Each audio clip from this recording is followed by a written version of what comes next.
doing? I'm doing good. What are you rolling up? I am rolling up the SF Canna Wally. It's a Thurber crossed with White Runts, one of our newer strains. One of our newer strains. Really like. Cool. Where are you? I'm in Manhattan. Oh, okay. Yeah. Quite a ways away. Oh, so you're mid-afternoon, huh?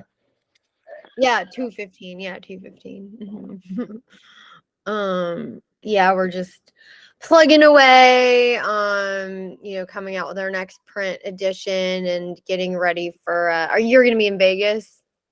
I am. I will be. Yes. Well, you're obviously the Liddy in the City, like one of the main brands, right? Yes.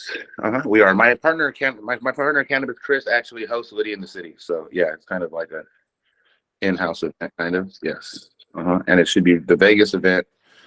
Should be really big. They have it's going to be hosted at a hotel. They have a whole cannabis-friendly hotel rented out for the event. So it should be really cool. Oh, that is cool. Pretty excited for it. And BizCon is one of my favorite events of the year. I love going to BizCon. I feel like BizCon is one of my favorite events. We're going to have a Liddy in the City event. So I think that, Vegas should be really fun this year. I've been there for like the last 5-6 years in a row for BizCon. So. Oh, really? Yeah, I think 2017 was the first year we went. Nice. The first year I went, 2017, 2016, somewhere in that range. I think that was the first year they were in Vegas. Okay, so that's probably the first year that I went then, maybe like 2017. For sure. Yeah, it was hard they weren't going to let us. So like we were the first cannabis culture publication they let in like as press because before it had only been B2B. So like I didn't remember, but my editor was like reminding me that we had to like fight to like get in as media. But like yeah, they've been since then like very cool, and we go every year. Nice. I love it. What do you like about? I mean, there's it's like 30,000 people now. So the actual business conference, not my favorite. Only been twice. Didn't want to go either time. But I feel like all the major players are there, and there's amazing networking at the parties. So it's kind of best of both worlds. There's like a bunch of amazing parties, and there's a bunch of huge players and amazing networking going on. So BizCon, typically I have a lot of fun. And I make a lot of good business connections. So last year I feel like last year I had borderline too much fun. You know what I mean? Oh no, that wasn't BizCon. Yeah, I had a lot of fun in Vegas last year too. One of them. So I love BizCon. I'll definitely be out there. I'm trying to figure it out. It's crazy because the Hashful holiday is that week as well, in LA. And I have a lot of friends who are going to that, and I have a lot of some of my friends are performing as well. So I'm not sure. I might be in Vegas for the first 2 days of BizCon. I might fly back for the Hashville holiday and then fly back for Liddy. But that's a lot, so I don't know. I'm trying to figure it out. I don't know. My schedule is always hectic, and I'm always a last minute planner. So yeah, I mean, it's hard to plan ahead. That's for sure. It's very hard to plan ahead. Well, especially in my industry where it's like sale based, so I don't necessarily know where I'm needed, and I kind of gravitate towards the sales. So yeah, it kind of dictates my schedule. So when you are like, when you're in MJ Biz, for example, what's kind of the best place? Like, how do you do business in that environment? Is it like people you know or new connect? Like, do you connect in the smoking area, or like where is most fruitful? I feel like, man, that's what's great. The great thing about BizCon, you go to the lobby bar and run into some whales. You go to so I feel like there's a lot of good opportunities to meet. There's definitely a lot of networking going on in some of the clubs, some of the strip clubs. Really? I feel like Spirit Rhino is like a very popular strip club in Las Vegas. 364 days out of the year you cannot smoke in there. But during BizCon they let you smoke weed in there. And for the last 2 years I've been there. Some of the biggest players in the game were there. And I think that it's also, I already know a lot of people, but it's a lot of networking between friends. Like, hey, have you met this dude? No, I haven't. I've heard of him. And it's like there's a lot of great networking. I feel like last year I made some great connections, and I was also able to strengthen the connections that I already had. I Sometimes, especially when you're like in different locations and talking to people remotely, I think it makes a big difference, that in-person connection, So when you meet, we're able to meet in person, smoke with the person, talk. I think that it's a lot more fruitful. I'm better in person. Yeah, no, I mean, for sure. Just like spending, FaceTime. It's like a whole different, a different thing. So I have never been to strip clubs in Vegas. People have to like network there.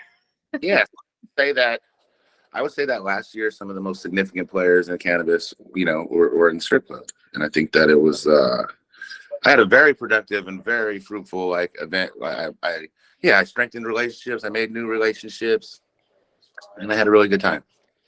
Where or what which strip club did you say it was called? Spearmint Rhino. Which one? Spearmint Rhino, and they'll typically have a party there. Spearmint Rhino. Cool. All right. Well, you ready to dive into some questions? I'm ready. All right. Let me see what kind of layout I can do. Didn't do anything. That didn't do anything either. All right. So yeah, tell me about your background with SF Canna and is it Planta? Yeah. Yes.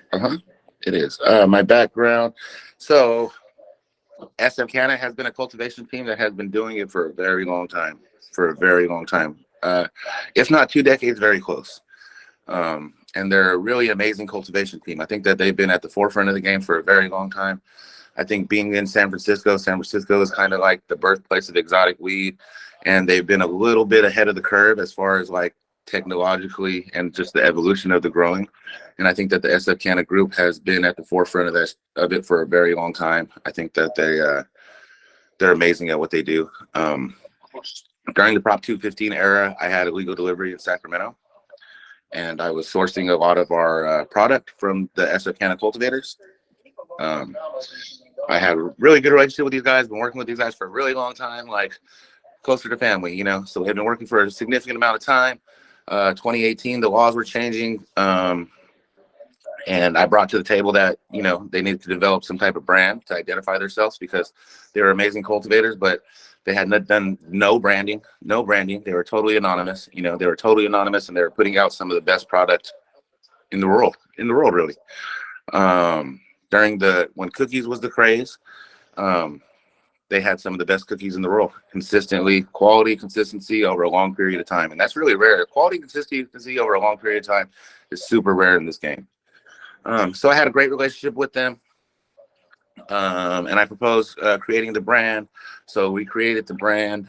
So that's where we went from there. So I think that's how the brand was created, that I pitched that they needed to get a brand, and they were open to it. And then we started to develop the brand. So that's how the SF Canna brand started. Planta. So I used to be a professional fighter. The Planta cultivator was also a professional fighter, mixed martial artist. We were both on the Uriah Faber's Team Alpha Male, #1 team in MMA for 3-4 years. And we were both relatively successful. My pro career, I was 7 wins, 1 loss. The Planta cultivator career, I know he had a winning record and he was really good. And I actually trained him and cornered him for his last few fights. So my Planta partner, we have a really deep relationship, So we've, we bled together. We fought together. I've been in the corner for him. He's a very talented, amazing cultivator. He's a super talented, amazing cultivator. So once we both kind of left the fight game for the cannabis industry, nearly the same time. I think I quit before him, but he's an amazing cultivator. He's a super amazing cultivator. And the same, I had created a brand with SF Canna. We had a great relationship. I started talking to him about developing his brand, which he was eager to do. And I think that he's actually gone super hard on developing the brand, maybe a little bit harder than SF Canna, maybe a little bit. So that's how that came about. So me and the Planta cultivator, we have a very strong bond. We have a super strong bond. And I think that besides that, he's super talented. He's really super talented. They're both of these groups are doing things that are uncommon in the industry. That's uncommon. I think that some people would say is impossible. Some of the things that we do, people are saying impossible. And when I found out I thought it was impossible too. I thought it was impossible too until it's like a magic trick. It's like a magic trick. It seems impossible until they pull back the curtains, and then you figure out how the shit actually works.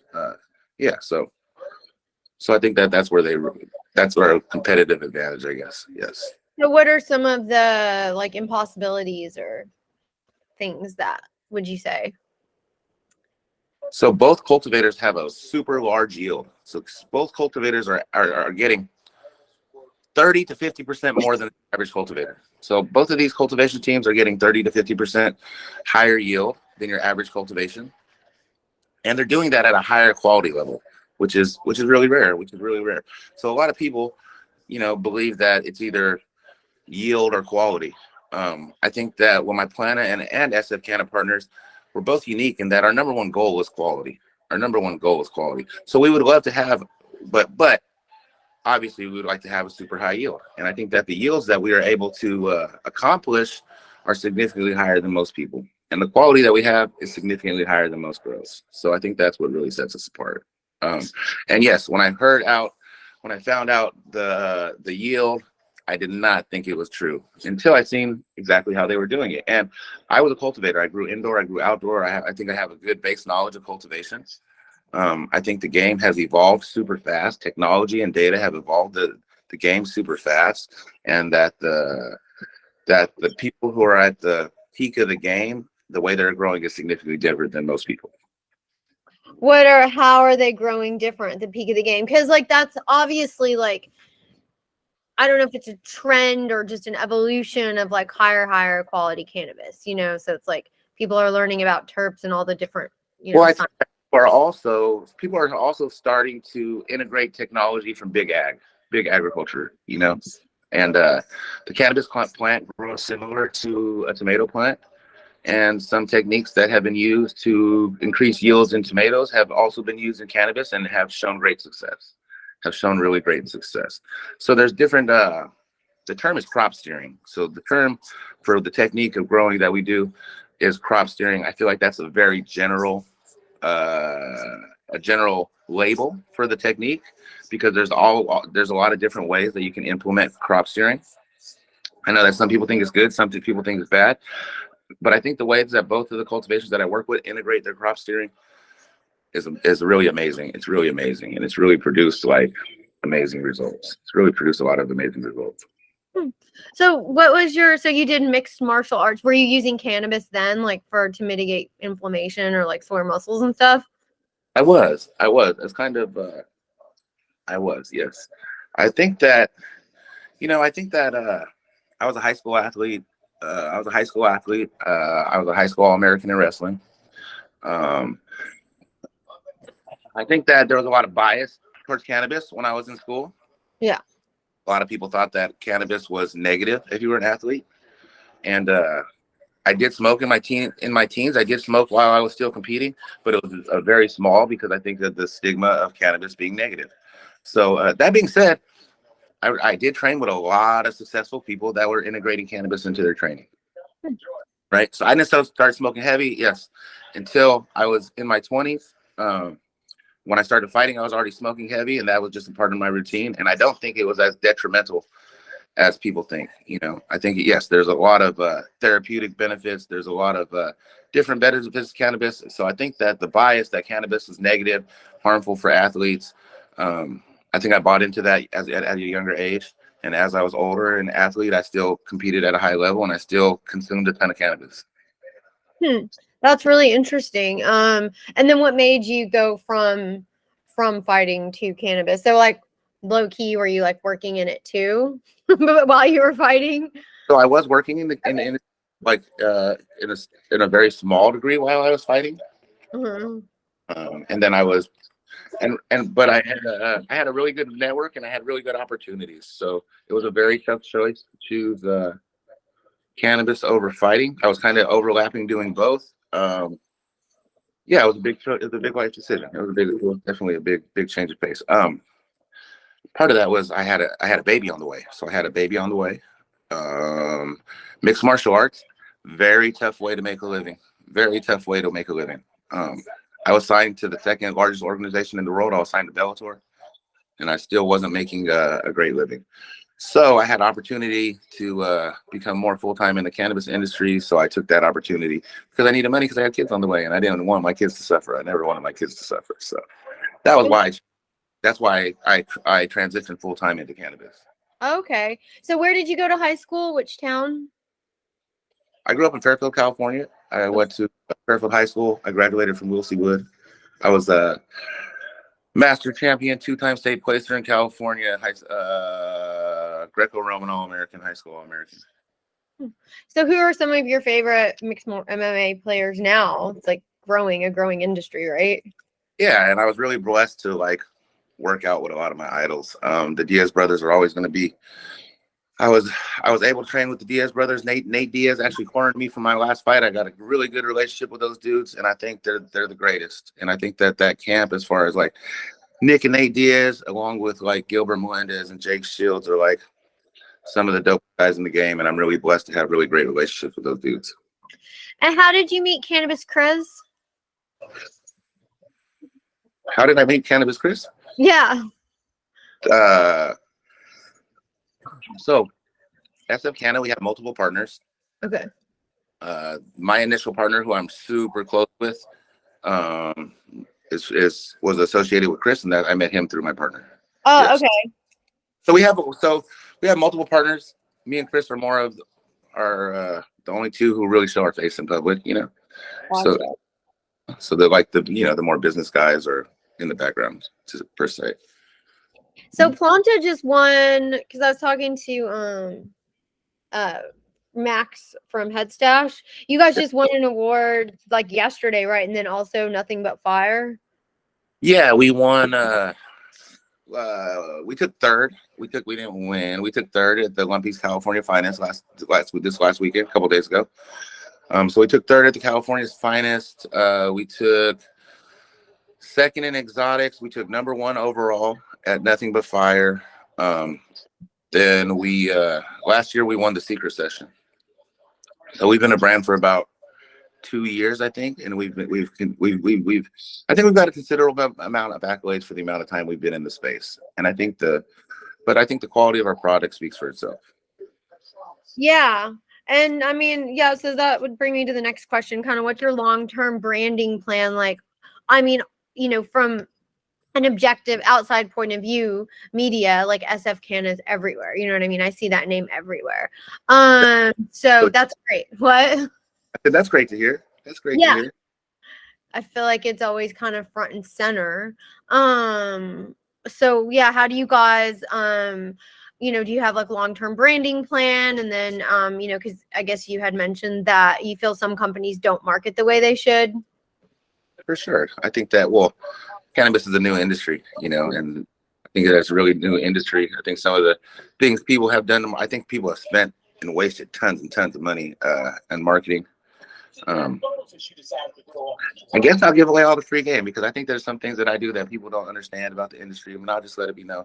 I think that in order to be successful in the industry, you have to connect with the culture. Mm-hmm. You really connect with the culture is a big thing. Like a lot of people are weary of chads and other corporate industries.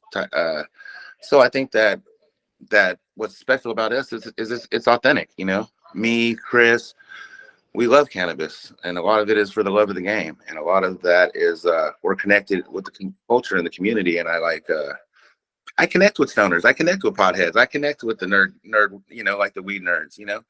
And I think that's what we've been able to do is connect with the culture because we're from the culture, you know. Mm-hmm. That makes it significantly different. I also think that we've came with different approaches. So I feel like that, yes, the majority of cannabis is marketed in a cartoon, childish way, and we've come up with timeless, classic looks. You know, I did not want ours to look like a cartoon, and I also think that ours is a more high-end product, and you don't see like loud, gaudy, high-end products. You know what I mean? So we did want to make it a timeless, classic look that would be around for a long time. You know, because yeah, we do have long-term visions of being in this space. There's no exit strategy, you know, so we've been trying to develop things that are going to last and that are going to, I think that we've built a really good foundation in the time that we've been around. I think that it's really cool to hear people like you say that SF Canna is everywhere. we definitely have put in a lot of time and effort to get the word out. Yeah, so that's what I think. Okay, so you've spoken before about the way that so many legacy to legal movers lost money and opportunities to rush to transition. Yeah, how did you know who to not get involved with? I mean, obviously, it sounds like you're just part of the culture, so you probably have like street smart, or just instincts to kind of tell. I like to say, when the shit went legal, I was ready to hop in head first. And yes, and go 100% into the recreational space. And I'm super blessed to have a lot of really smart partners. To be honest, I'm really blessed to have a really good team of people around me. Because yes, I was pushing to go into more legal, go heavy into the legal rec area as soon as it happened. And I was like, yeah, I was saying, it was like, I said it on before, it was like a war, and the front line got mowed down first, you know. A lot of money. So yes, we didn't go as hard as fast, and I think that SF Canna as well. I think that a lot of people have overspent, and I think that we've been really. I think that it's cool to say that, you know, SF Canna is everywhere, because if people knew how much little marketing budget that I have and the amount of penetration that I've been able to achieve with the amount of marketing money that I have, I'll be rich. I would be rich. The amount of notoriety my companies have with the amount of marketing money we spent is incredible. The amount of people that know us in the space, considering, I don't know, I think, yeah, I don't know the exact figures. My partner has the figures, but I know the amount of marketing money that we've spent is minimal. And the amount of market penetration we've gotten is major. Yeah. I'm really proud of that. And I mean, I spearhead that, you know, so I feel like we've got a lot of market penetration with a minimal amount of marketing money. And I think that's, but I think that's also because we're tied in with the culture and we're able to give our products. So yeah, I'll give you away all the secrets. Fuck it. So what I really did to market the product was put it in the hands of influencers and connoisseurs. Mm-hmm. That people that respect, that are respected in the industry.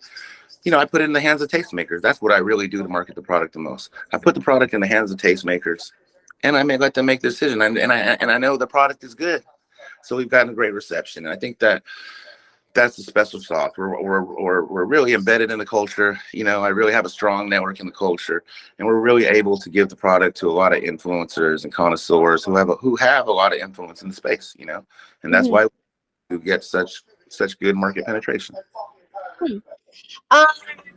Interesting. So I guess that, because I was gonna ask, like, so many brands, right? Like, so connoisseurs obviously can tell the difference between good and mediocre cannabis, like, you know, because there's so many different ones to try, strains to try. You think it's like immediately detectable? No, that I think that the cannabis industry and the alcohol industry have a lot of parallels. Mm-hmm. And I know that, like, if you look at it in a wine perspective, your average consumer doesn't have a developed palate for wine, you know, so your average consumer is going to be hard to differentiate a high quality. But you're like sommelier type people who are really into weed are really going to have a refined palate, and they're really going to have a high level of criticism, really, you know. And I think cannabis is like that. I think that, I don't know what I feel like the large portion of the market, you know, most people drink Budweiser, you know what I mean? That's what I like to say. Most people drink Budweiser.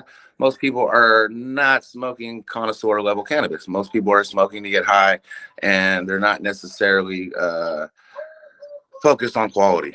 Now, when you get to the 5-10% of the market that is connoisseurs that are seeking out this product, that's, you know, typically double the price of your average eighth, you know, they have a high, they definitely have what's the word for it? They have they expect a lot. You know, they expect a lot. And I think that, yes, in Canada, and I think that there's a lot of cannabis connoisseurs. There's definitely a lot of cannabis connoisseurs that are that do have high standards and high expectations, for sure. Mm-hmm. Yeah, I mean, that's a good parallel, because, like, I'm definitely one for wine. I don't drink a ton, but I don't fuck with like bad quality beer or wine, for that matter, because it just like makes you feel different. It's the same as cannabis. Like, the feeling is completely different, or the effect as well. You know what it is? It's the experience. Mm-hmm. Totally different experience, and that's what I like. focus. I like to say that we provide a unique experience. You know, other besides the quality, we provide a unique experience. The flavor, the potency is all significantly different when you have a higher quality flower. And you know, I took the approach of a luxury good.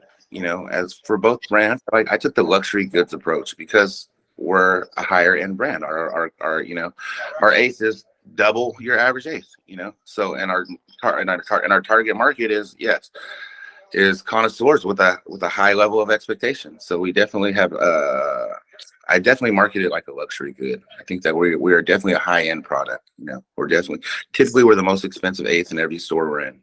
So I've taken that luxury high end goods approach to marketing it as well. So you lead the marketing? Like, is Yes. that okay?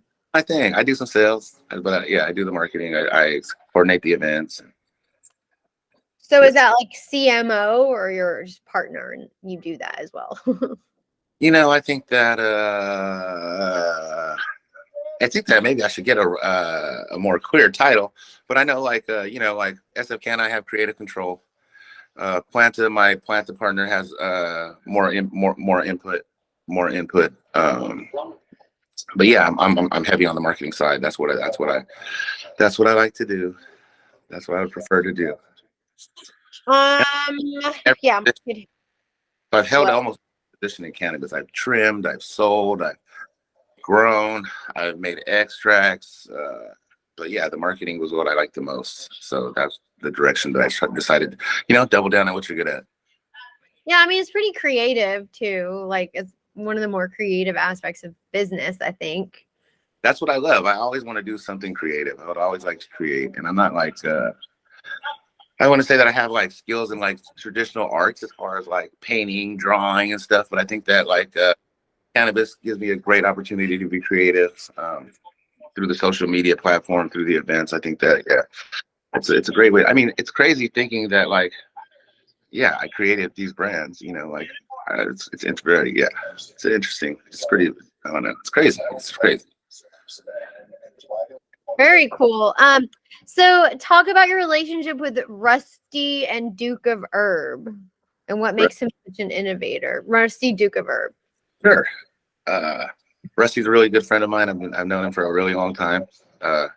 Going back to mixed martial arts, I have an amazing boxing coach, Joey Rodriguez. I think he's one of the best boxing coaches in the game. He's trained, I don't know, a couple UFC title contenders. Anyways, that was my boxing coach. Make a long story longer. He was primarily a boxing coach. I was training at Team Alpha Male, the best MMA team in the world, arguably. And I brought Joey in, and as I worked with Joey and got better, all the other guys on the team rallied and wanted to work with Joey, and now he's really one of the best boxing coaches in MMA. And I was one of the first guys that he worked with. Anyways, he had a relationship with Rusty. And he was training me to fight. So he was like, and Rusty has a strong skill sets. He was like a karate guy and jiu-jitsu guy. And like those are opposite my strengths. So he wanted us to work together. So he actually came in and sparred. The first time I met Rusty, we fought. Oh, really? Wow. Yeah. It wasn't until after we fought. I mean, I knew that he was involved in the industry. And I think that at that time it was more of a hush hush type thing. But so it wasn't until after we worked out that he was, let me know that he was a breeder / grower. And that's how we initially connected. And I think that we built a really good bond really fast, and we've been friends for a really long time. Same, like as far as like the real connoisseurs, I feel like that we had a lot in common. And he's a really smart dude. I definitely learned a lot from him. When I was cultivating, he was one of the guys that I would turn to with my questions, So I cultivated as well. Some of his strains that I cultivated indoors. 18 Coffins was a really popular strain, and I was one of the few people to actually grow it indoors. So so me and Rusty have had a relationship for a really long time. So Rusty's a breeder, and Rusty's genetic catalog is I would say unrivaled. I've never seen a genetic catalog like his. As far as, and I would like to say, humbly enough, I've contributed to that catalog because when I get access to things, I gave them to him. We've always been close. Skittles is a really prolific strain, and he's used Skittles in a lot of his crosses. And I was the person that actually got him that Skittles cut. Wow. Yeah, there's a lot of history between us. There's a lot of history, and there's a lot of overlapping because we had a fight relationship, we have growing relationship, we have a family type relationship. So I'm very close with Rusty, and I think that he's very unique. Yeah, his genetic catalog is really thorough. And the quality of the strains that he is breeding is amazing. I think that my Planta partner has top seeds from a variety of different sources. And we've stuck with Rusty not only because of the friendship and the bond, but the quality. And I think that he's Coffin Candy was featured in High Times. That's one of our new strains that we selected from Rusty. I don't know if you understand. You don't understand the whole seed process, selection process for different strains. Yeah, how they create new strains. A little bit. You cross, right, and then Okay, so I know. Well, so okay, so Rusty would be the breeder. He's the guy that makes the crosses, right? And then my Planta partner is the cultivator, right? And then I get to select. So I'm like the tastemaker. Yeah. So yes, Rusty creates the strain. My Planta partner will typically pop about 200 seeds at a time. He'll pop 200 seeds, and then I'll get samples of everything that's grown, and then I'll be able to taste it and decide which ones we want to put into production. So that's kind of how it all works together.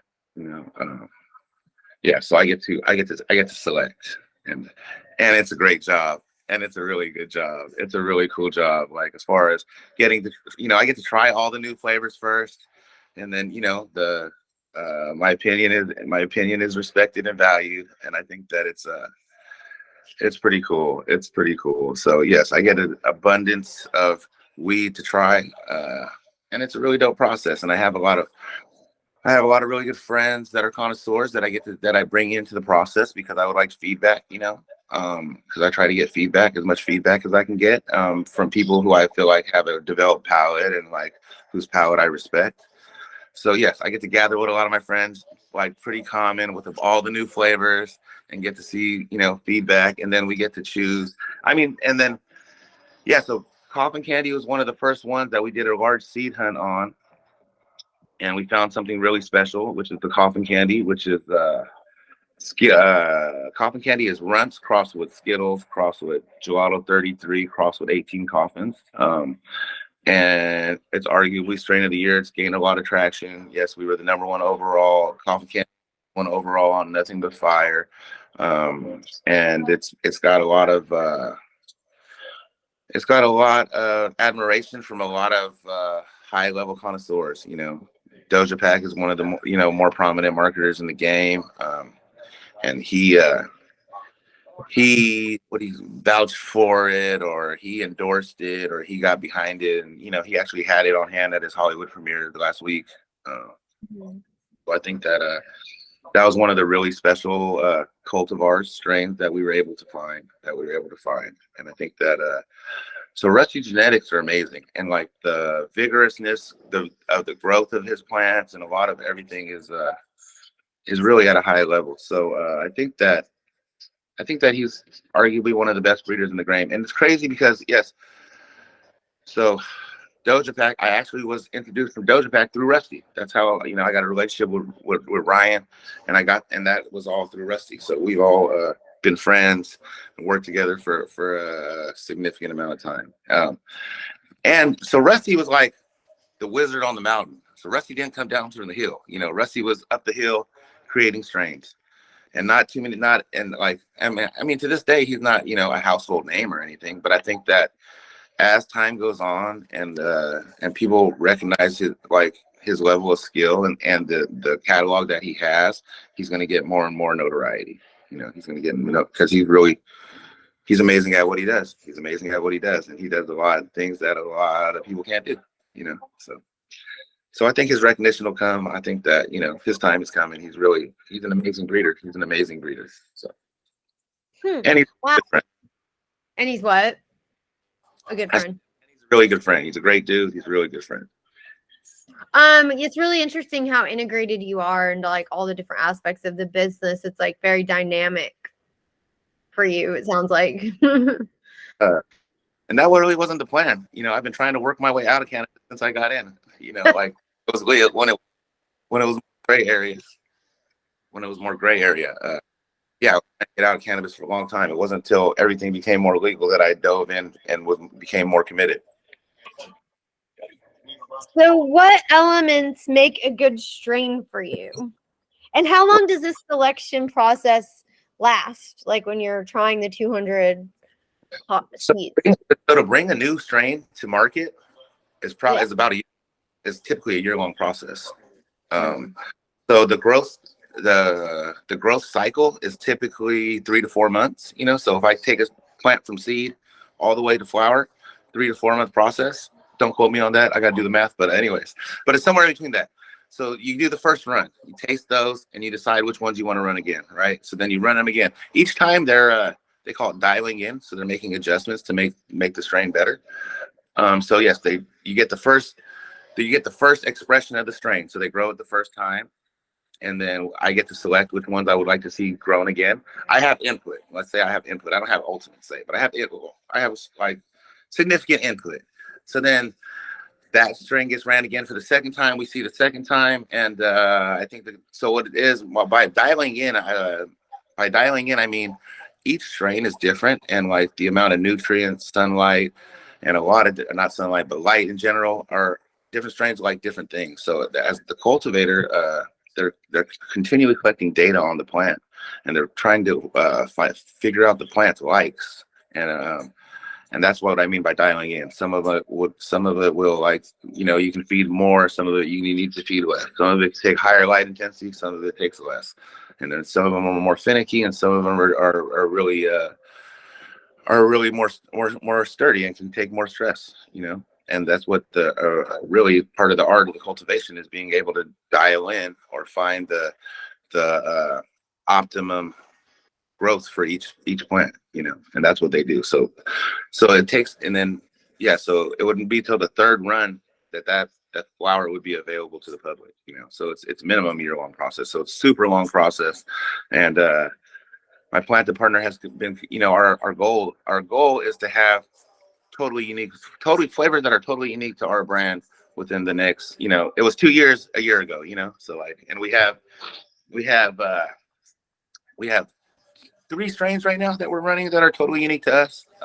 That were all bred by Duke of Herb. We have the Coffin Candy, the Cleopatra, and the 11 Coffins. Are the 3 cultivars that we have that are unique to us. Very cool.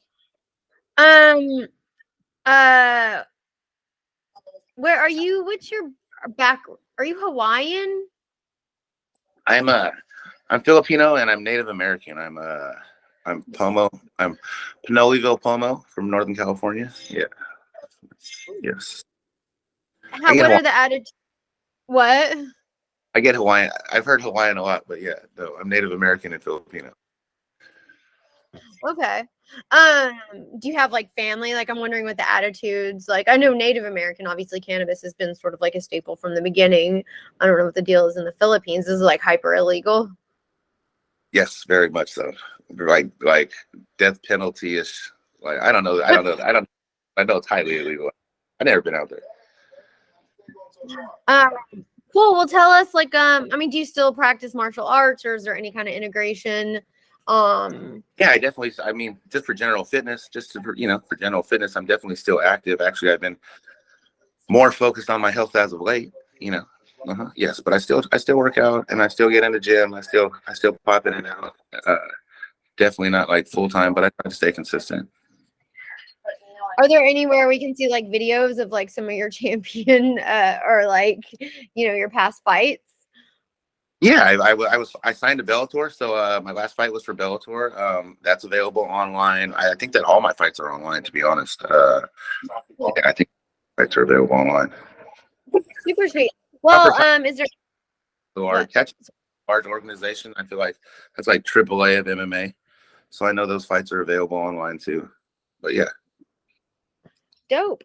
Is there anything else you want to share? I know you guys have like Liddy in the City upcoming. What else? I think that Lydia in the City is probably that's what we're gearing up for the most. That's what I'm most concerned with right now. You know, we're gonna have two booths, so I am gonna have two booths.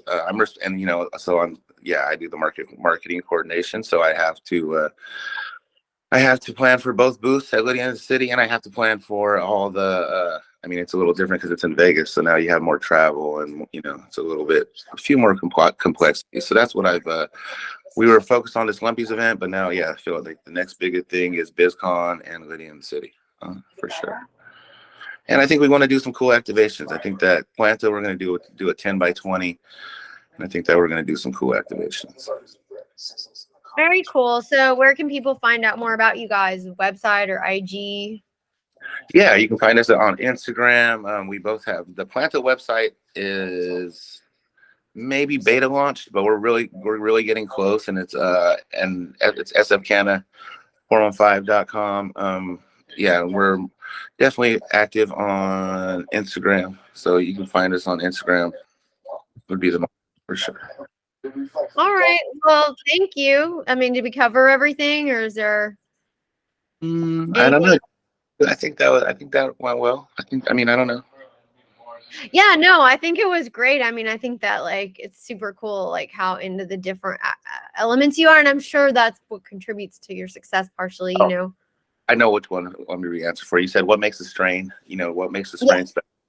So I think that the three largest boxes are number one is flavor, potency, and then appearance.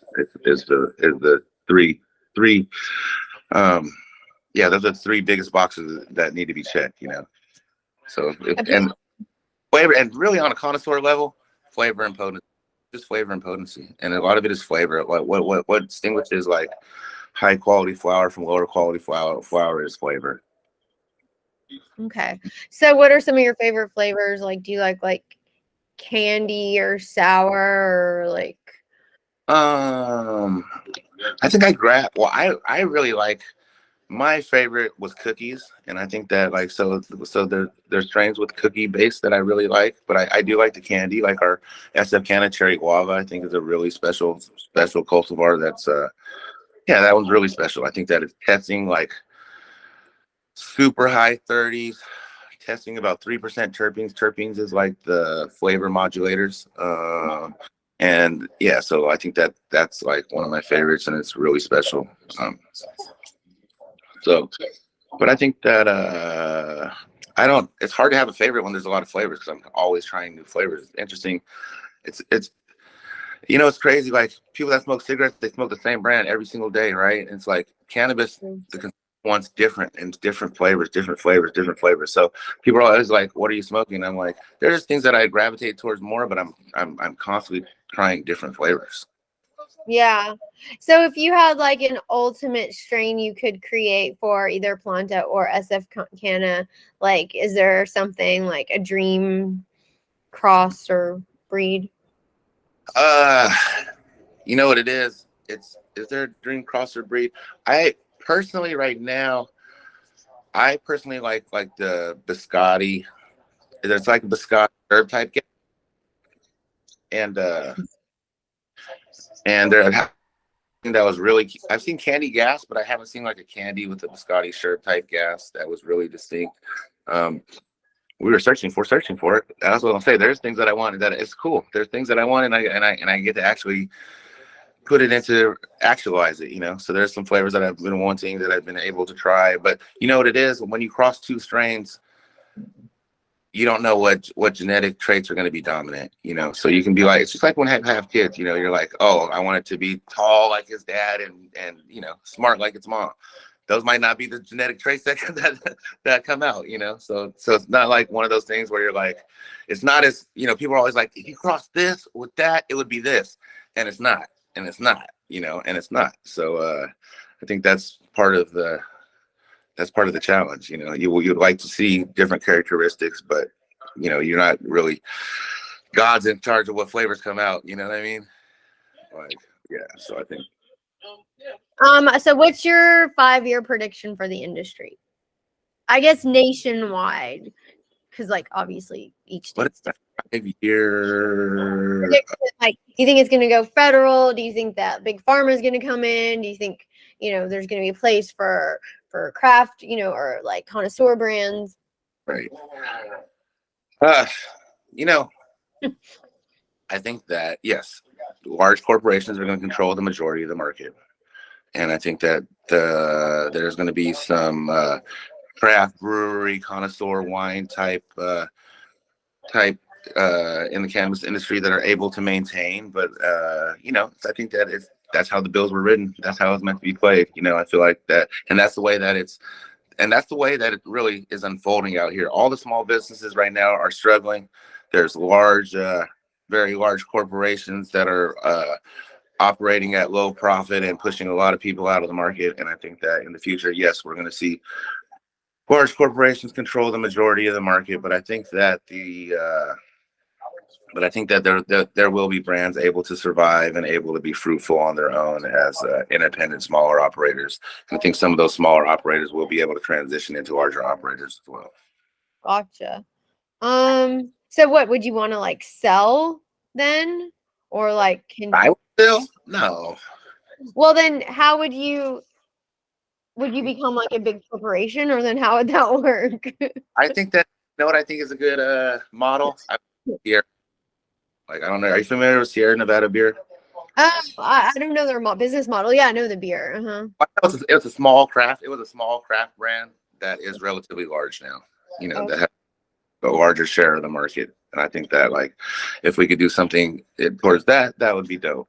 I don't really have an exit strategy as far as sales strategy. I have like more goals of brand development. I think yes, as far as how the brand can develop, and yes, how we're going to integrate into these new markets, because I do think that. So I don't 5 years. Okay, like I don't think I'm not. Everyone's worried about federal legalization. There's a lot of focus on federal legalization, right? I would say my more focus is on the globalization, because cannabis is legal in Thailand. The demand for cannabis in Europe is crazy. The demand for cannabis in Latin America is growing. Colombia has legal weed. Thailand has legal weed. So to be honest, I said it before too. I'm trying to sell Planta and SF Canna in Dubai. I'm trying to be there for the grand opening of our London stores, or I think this is it's more of a a lot of people talk about federalization, but I think the globalization is what is more of a reality. It's more of a reality. The European markets want us over there. I'm getting pressure to get out to Europe. I'm getting so I think that globalization, and I think that is more what I'm looking towards in the future. Shout out to Ryan Bartholomew, man. Shout out to Doja Pack. He's opening a shop in Barcelona, November 17th. I think shout out to Golden State Labs. Shout out to Billy. He's been spreading the culture to Europe for a long time. So I think that globalization is more my maybe not 5 year, but my long-term goal, and where I see going is it's a more global market. And I think that San Francisco, California in general is going to be one of those regions that are known for creating great cannabis that there's a demand for worldwide. I think that if you're in Europe, you want to smoke weed from California. If you're in so I think that globalization is the future for sure. And I'm here for that. I'm all here for that. I like to travel. I don't know. Yeah, if I'm manifesting my future, I'm trying to travel to, extravagant, exotic places and with my weed and smoke. So. Yeah. No, I dig it. Yeah, that's a great like paradigm for sure. It's definitely exciting. What are your thoughts on New York cannabis coming online? Bananas. New York cannabis is bananas. Out in New York for 420. There's more weed stores. There's more there's like as many places selling weed as is liquor stores. It's bananas. I think that the culture is they're going to develop, and it's New York, so everything moves fast. So I think the culture is developing super fast. I think that right now, let's be honest, the majority of good weed smoked in New York is from California. But I think change fast. That's going to change super fast.